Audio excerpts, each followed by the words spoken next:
took it seriously, but this is becoming a huge killer on our roads, isn't it? It's an epidemic, Willie, because everybody has a cell phone, everybody has a BlackBerry.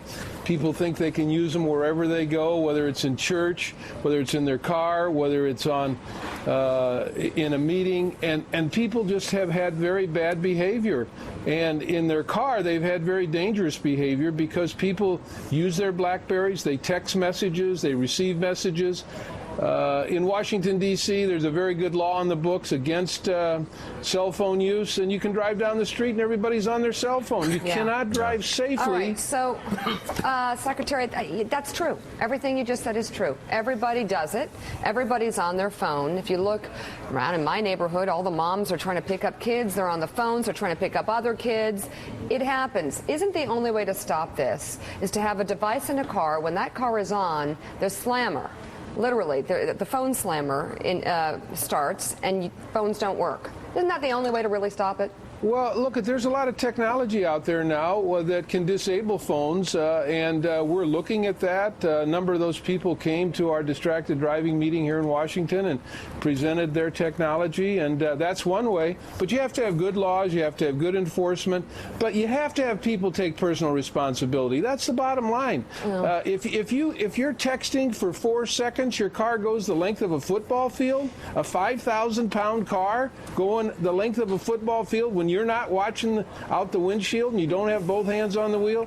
The reason we put up this video, these are the faces. We can talk about statistics, but when you hear the heartbreaking stories from people who've lost parents or children, you get it. But and that's what we're really... My problem, Ray, is that 17-year-old girls are probably not looking at that video, and I can hear the battle coming because we've got Chris Licht, who's our EP, when Mika was talking about disabling devices, said, yeah, well, great, that's all we need, the federal government telling us when we can use our phones and cars. Well, I actually do want the federal government. I don't want my I don't want my kids run over by a distracted driver. It seems to me if the technology is there, we should at least stop this texting, scramble it. We have a generation of children who are growing up on BlackBerries and on Uber phones and iPads, and that's what they use. Mr. Secretary, might we do that at some point? They will use it. Could we do that at some point? I think it will be done. I mean, I think the technology is there, and I think you're going to see the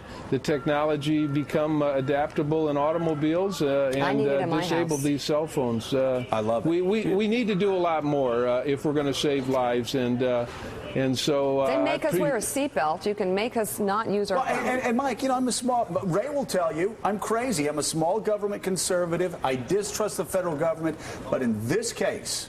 Could care Lives will be saved. Insurance policy rates will go down. So many good things will happen if we scramble the signal of cell phones and cars. Well, it's not just... We have to get people to take personal responsibility, though, too, Joe. They just have to do that. There you go. It's not just cell phones, Joe. I mean, Tim Barnacle, 18, just got his license last Friday.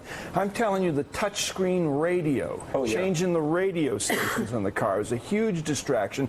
Mr. Secretary, what about What about raising the age to get a license to 18? Oh, please do that. Across the country. Yes, we want that. Do it. Well, look, that's decided by states. Look, states decide that. We want you to do it. Please, Ray. Come on, Ray, start a nanny state. I got a 14-year-old 2 years away. Please. If we start doing that, we'll have Scarborough blaming me for trying to, pass all kinds of bad laws. Can I ask Mr. Secretary Bill Press here? I want to ask you about the argument. Look, I'm all for you, but no cell phones, period. But what about the argument that if you got somebody sitting alongside of you, you're driving down the road, you guys are having a great conversation, it's more distracting than talking on the cell phone? What are you talking about? Come on. What? Bill, that's because you're turning your head, you're looking at that person, you're back and forth. I don't know. Bill, look at Bill, the epidemic has to do with cell phones and BlackBerries because everybody has one, and everybody thinks they can use them everywhere they're at, including in their car, and it's just simply not safe. Well, that's true, and I think those words are absolutely true, but they're completely hollow Willie, to have you ever America. been distracted by somebody sitting next to you so distracted? I mean, I don't understand what Bill Press is talking about. When somebody's talking about driving, it's funny, but you don't have to revel in it. Eyes on the road. That's my philosophy. I've had friends that have actually crashed their cars in high school and college. Joe Scarborough.